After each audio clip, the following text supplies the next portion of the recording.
Hi guys, எல்லாருக்கும் வணக்கம். தூத்துக்குடி விளாத்திக்குளம் இஷ்யூவில் கடைசியாக 9 நாள் கழித்து போலீஸ் ஒருத்தரை அரெஸ்ட் பண்ணியிருக்காங்க.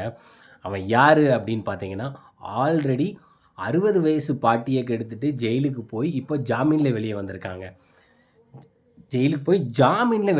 இவனுக்கு ஜாமீன் கொடுத்தது யார், ஜாமீன் எடுத்தது யார்? So many questions are around.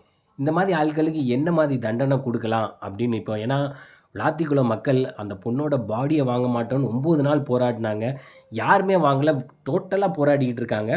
இப்போ கண்டுபிடிச்சாச்சு. இப்போ அவனை ஜெயிலில் வச்சு விசாரிக்கிறாங்க. இவனுக்கு உண்டான தண்டனை தான் என்ன?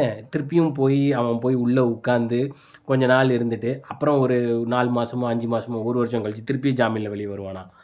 இதுதான் இந்தியாவில் திருப்பி நடக்கா இந்த மாதிரி தப்புகள். தயவுசெய்து இது உங்கள் வீட்டில் நடந்தால் நீங்கள் என்ன பண்ணுவீங்க? கடுமையாக சட்டங்கள் மற்றும் தண்டனைகள் கடுமையாக இருந்தால் தான் குற்றங்கள் குறையும். தயவுசெய்து இதை சேஞ்ச் பண்ணுங்கள்.